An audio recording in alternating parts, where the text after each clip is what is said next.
So, If no one's around, so you're already upstairs, they're not going to trust the yeah. kid.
Tonight, we're calling to order the meeting of February 3rd, 2014. Roll call, please, Wendy. Councilmember Edgar? Here. Councilmember Gross? Here. Councilmember Kusamoto? Here. Mayor Pro Tem Murphy? Here. Mayor Graham Mejia? Here. We're going to go ahead and open oral communications. Anyone in the public who would like to speak on any of the matters of the City Council, remarks would be limited to no more than 5 minutes per speaker. Anyone who'd like to speak? Please state your name for the record. Art DeBolt. I'm a resident of Los Alamitos. I'd like to speak, even though you're going to hear it later, I'm going to speak now because I want to get on the road for a few days. Anyway, regarding the housing element, I would just like to comment on what I think is the accuracy of the information. You know, you're arriving at conclusions, and if your conclusions are to be accurate, I think the information underlying it, the data, needs to be accurate as well. And I'm only going to touch on 3 or 4 items. You guys can go from there. The first one is found on page 2-3 in the housing element, and it's a bar chart graph talking about population growth. And just like to call to your attention, in the year 2000, the projections were 11,536 for the population of Los Alamitos. Again, this is done by Cal State Fullerton. They projected in 2010 that you would have 12,565, and they project out to 2020, and then 2030, ultimately going to 13,000 in population, a little over. The reality, you know, they projected from 2000 to 2010 a 9% increase. Okay, when in fact we had a population decrease in the city of Los Alamitos. Went down from 11,536 in 2000 to 11,449. So instead of getting the 9% increase, we actually had a decrease in population. And now they would have you believe or have you rely on the information that somehow going from 2010 to 2030, you're going to go up well, if you go up above existing population, you're going up about 1,700, which translates to like a 15% increase in population, when the trend line is slightly going down. I don't understand that, and I don't know how you can use that. Another one I'd like to just quickly touch on is the ownership affordability. That's on page 2-20. And talking about affordability of, well, actually, they're talking about rental prices. Just had that conversation with one of the councilmen. They're projecting in Los Alamitos 2-bedroom apartments at about $1,600 a month, a little over. The reality is it's about $1,400 to $1,500 a month. Okay, the data talks about there's very little data available and all of that. Look, you have management companies around that could give you this data with a phone call. If you don't have it available from driving around or however this data was compiled, it's not accurate. Also, they talk about on page 2-22 of the housing element, people that overpay for housing. And basically what it gets down to, if more than 30% of your income is being used for housing, you're considered to be overpaying. That's whether you rent or own. Again, I think this is kind of a overstated number, okay? The reality is that the banks, et cetera, they use debt ratios, et cetera. It's about 40 to 43% debt ratio for your total housing expense, about 40%, okay? That includes principal, interest, tax, insurance, utilities, even includes, you can throw in some other debt, but about 40%. So, you know, it's how to create a problem. If you're saying you're having a problem at 30%, when in reality, 40% is the number, or somewhere around there, you would have less people, quote, having a overpaying for housing. How does that all play in? If you go to look, I'm talking fast because I want to run out of time here. If you go to page 20 in the initial study, mitigated deck, negative deck, on page 20, there's a bullet called Global Climate Change Analysis. And the first sentence, again, these are the assumptions. Population growth anticipated to occur under the housing element, which was anticipated by the general plan, is expected to result in increased emissions, greenhouse gases, largely due to increased vehicle miles traveled, as well as increased energy consumption and waste generation. Well, population growth might be projected and anticipated, but the reality is we're going down. I mean, that's the reality. We're in a trend of declining population. So we now have a problem that's been identified under this global change analysis based on erroneous data, or I'll say faulty data, and now we have to mitigate it. So now we're going to do a mitigation. I'm going to go ahead and let you finish. Yeah, I'm just about to finish. So I'm just trying to make the illustration here. If you go to page 81 on the initiated mitigated deck, just to give you an idea, at the top under mitigation measures, AQ2, the city will have to, or shall consider adopting a climate protection action plan to establish a citywide inventory of greenhouse gases, and on and on and on.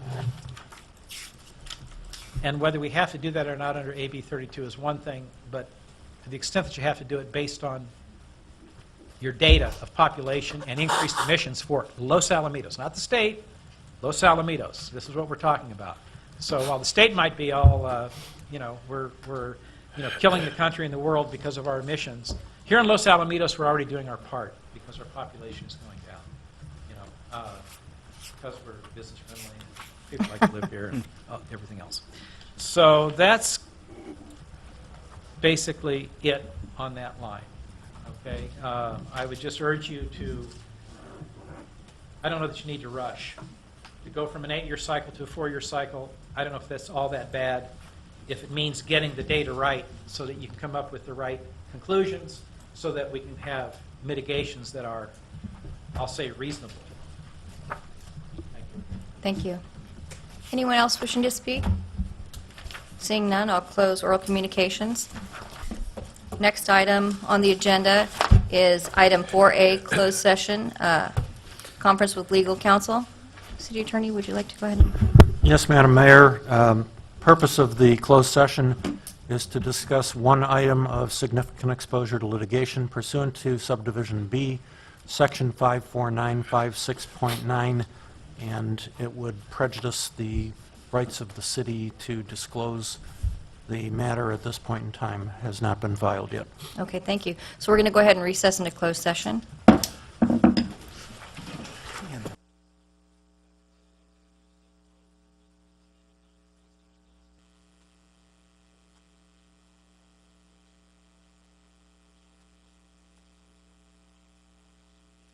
Good. We're adjourning the meeting, opening the meeting for the public hearing, item 5A, final draft housing element 2014-2021.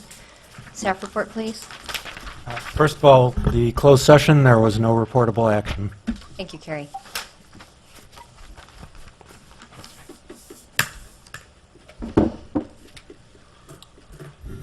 Thank you, Mayor and City Council. The Assistant City Attorney, Lisa Kranitz, will give the staff report on this one. Steve's going to get it. That's news. Okay. Okay, Mayor and council members, tonight we're here to consider adopting the final draft housing element for the 2014-2021 time period. The adoption of housing elements is regulated by Government Code Section 65580 et sec. It specifies the content of the housing elements, and the housing element is one of the mandated elements that's required under state law. Under the housing element law, the Local Council of Governments, which is SCAG for this region, determines the regional housing needs assessment for each local jurisdiction within the SCAG jurisdiction, and then that housing allocation is approved by the Department of Housing and Community Development. It's a lengthy process and a formula that no one quite understands but the SCAG people, but they come up with it for the, I believe it's 6 counties in their jurisdiction, as well as the 88 cities within the SCAG's jurisdiction. Unlike in other elements of the general plan, your circulation element, your land use element, all the other elements that you're doing in your general plan update right now, there's a specific time period in which housing elements are to be adopted for the SCAG region and then for each of the other regions. For the cities and counties within the SCAG region, the deadline is 120 days from October 15th of 2013, pushing it to February 12th of 2014 as your deadline to adopt your housing element. I'm sorry, it's 191 cities in the SCAG region. SCAG looks at a number of policies, and they're trying to create a more sustainable Southern California. SCAG is also what's called your MPO, your Metropolitan Planning Organization. So they have a lot of responsibilities. They combine the housing and the other plans to try and make California as sustainable as possible and provide for affordable housing. In the final RENA plan, that's the regional housing numbers allocation, total housing need for the SCAG region was 412,137 units, 37,966 units of that is for Orange County, and Los Alamitos' share is 61 units. While that's a bigger number than your last housing element, you have to remember this covers a bigger time period because it's now an 8-year cycle that they've projected the growth over instead of the previous 5-year cycle.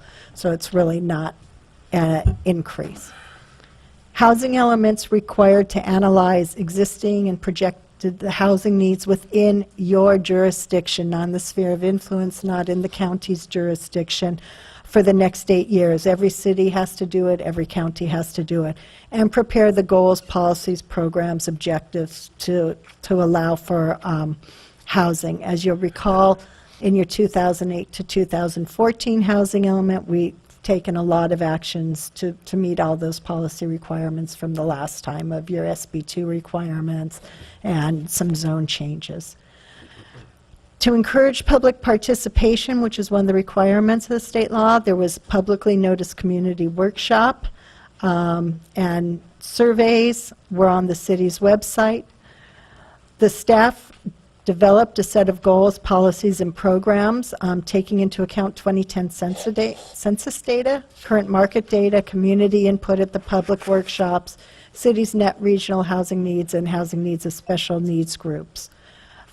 As I said, this covers the period of 2014 through October 1st, 2021. We have received a letter from HCD. The process is you send the draft up there, they make comments, you make the changes based on their comments. HCD reviewed the draft housing element and basically gave its stamp of approval and said, go ahead, if you get this adopted, you'll be on the 8-year cycle. There are 4 chapters in the housing element. Chapter 1 explains the purpose, process, and contents of the housing element. Chapter 2 describes the demographic, economic, and housing characteristics of Los Alamitos, as well as sets forth the RENA allocation of 61 units. Chapter 3 analyzes potential and actual governmental and non-governmental constraints. And Chapter 4 describes your specific policies and programs that the city will carry out over the planning period to meet the goals. First up, as far as the demographics and the information, that's going to vary depending on what source you use exactly, and do you use Department of Finance's 2011 number, 2013 number versus the 2010 census data. Unfortunately, there is not uniformity among all the different sources out there that cities can use as to what the exact number are, as to the exact number of housing units that are in existence or your exact population. Unlike previous housing elements, the policies and programs in this year's housing element for the next 8-year period does not involve any change in land use, in development patterns, or in any densities. You made the bulk of the changes that the state's been looking for with your last element. You have enough housing in the existing general plan to accommodate the 61 units, and I did talk to the EIR consultant on the general plan update and staff, and the land use changes that are being contemplated will not impact at all the city's ability to provide the 61 units. All of the policies are carry forward, so there's no new policies. Everything that's in here is a policy you had already approved in the 2007-2014 housing element. There are some appendices in the housing element which outline the community outreach, discuss land resources, review your past performance, and a glossary of terms, because nobody can really understand what all this means without the menu to go with it. As I said, staff submitted the draft version to HCD and received their compliance letter. No physical changes. In an abundance of caution, staff prepared a mitigated negative declaration for the housing element rather than a straight negative declaration. The policies, the mitigation measures that are included, actually, I'm trying to find it in all the documents, relate more to specific developments when those developments come in than relate to mitigating the policies and procedures. There's certainly all, big projects require environmental review when they come forward. There was one that said the city would consider adopting a climate action plan. That's not mandatory. It may be something that would be beneficial in the future, but certainly not something that you have to do. There were letters received during the public comment period from the Kennedy Commission, which is an affordable housing advocate, who sent recommendations to the city to incorporate into the housing element and the mitigated neg deck. They were looking for the city to go way beyond what's required by law. That same letter was sent, a copy was sent to HCD. So HCD knew what the Kennedy Commission wanted, still approved the city's housing element as it was submitted. So there's nothing to do in response to the Kennedy Commission letter. Department of Transportation, the Airport Land Use Commission, Orange County Sanitation District, and Gas Company all provided comments. Those were, the DOT, the Sanitation District, and the Gas Company did not request any changes to the housing element or the MND. They were standard verbiage letters that pretty much go out on anything that comes in. The Airport Land Use Commission addressed issues relating to height, noise, heliports, provided to ALEC to make sure it's consistent. Well, again, there's no changes actually being proposed under the housing element, so we're still consistent with the Airport Land Use plan. So there was nothing to change for those. After the comment period, Cypress sent a very lengthy comment letter which mixed up the comments on the notice of preparation for the general plan update, which happened to be going out at around the same time with the housing element. The responses actually came in after they were due for the housing element. We determined that there were a couple of changes that needed to be made in the housing element, I'm sorry, in the housing, the mitigated neg deck. Get this straight. In the mitigated neg deck, sorry, it's been a long day. Some changes where it mentioned the wrong number of units in 2 or 3 places. That was changed to reflect the 61 units, which is completely consistent with the project description in the description part of the ISMND, and clarified in 2 places where it said general plan amendment. It was specifically talking about the housing element and not the rest of the general plan, which is going under a separate document. The main thrust of the City of Cypress letter seemed to be that the 2 updates are really one project and you can't separate them. There's simply nothing in state law that would support that, and in fact, it would go up opposite to state law, which says you're supposed to have your 5th cycle housing element adopted by February 12th of this year. There's no way you could do that. They're separate projects. The housing element's based on the existing general plan and development patterns. At the time that the general plan update is done, that EIR will look to this element, since it's the only element that isn't part of the general plan update, to ensure that whatever they're doing therein will be consistent. But as I've already indicated, after speaking to the EIR consultant and staff, there is no impact on the ability to go forward with the policies that are in your housing element, or to provide the 61 units of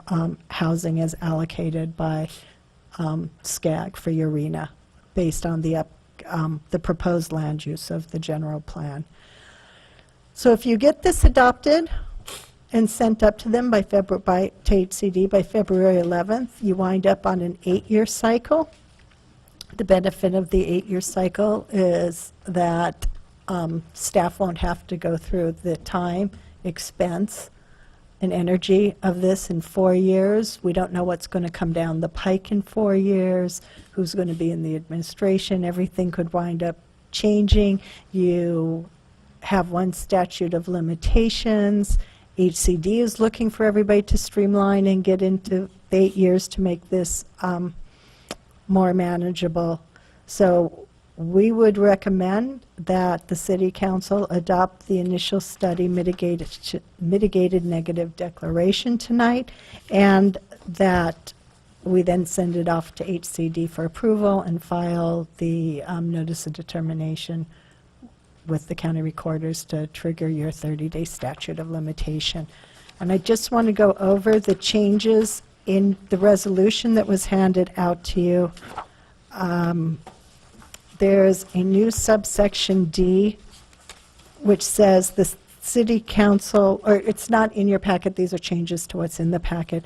The City Council took into consideration the comments received on the IS/MND, including the comment by the City of Cypress received after the close of the public comment period.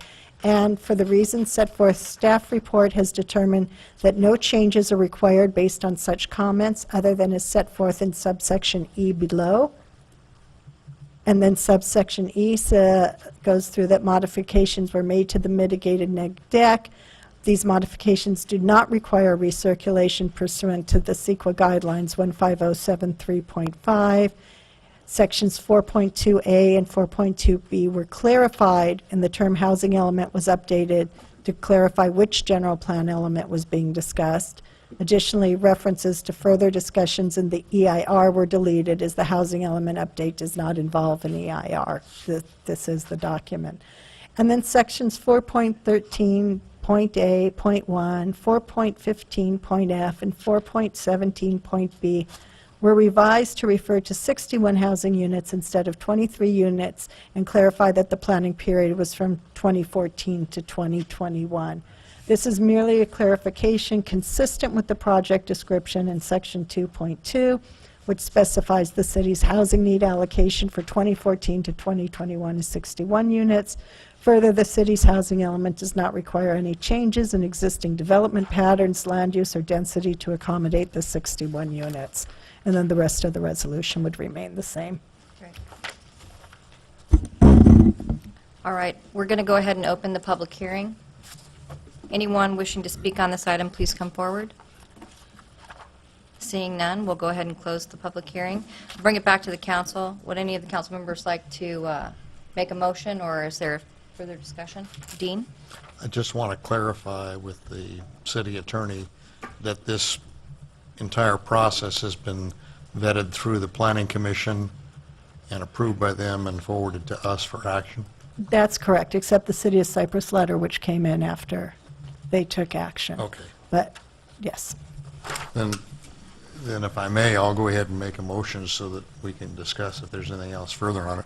I'll make a motion to adopt Resolution 14-02 entitled, "A Resolution of the City Council of the City of Los Alamitos, California, adopting a mitigated negative declaration and approving a mitigation monitoring program, and approving General Plan Amendment Number 14-01, adopting the housing element for the period from 2014 to 2021. Do I have a second? I'll second, yeah, go ahead. As the resolution was amended. As amended by the city attorney. All right, we have a motion and a second. Any discussion? All right, well, what I would like to do is just put in a little side note for myself. I think the document's a great document. It's very, very informative, things that you probably would never even need to know regarding the community. But nevertheless, in our workshop, there were some issues that were of concern to me, and so for points of consistency, I won't be supporting this, but we can go ahead and take the vote. All in favor? And can we have a roll call on this, please? Councilmember Edgar? Aye. Councilmember Gross? Aye. Councilmember Kusamoto? Aye. Mayor Pro Tem Murphy? Aye. Mayor Graham Mejia? No. Motion passes. All right, we'll move on to oral communications. Okay, adjournment. Oh, adjournment. All right. No oral communications tonight. You get off easy. We'll go ahead and close and adjourn to the next regular meeting.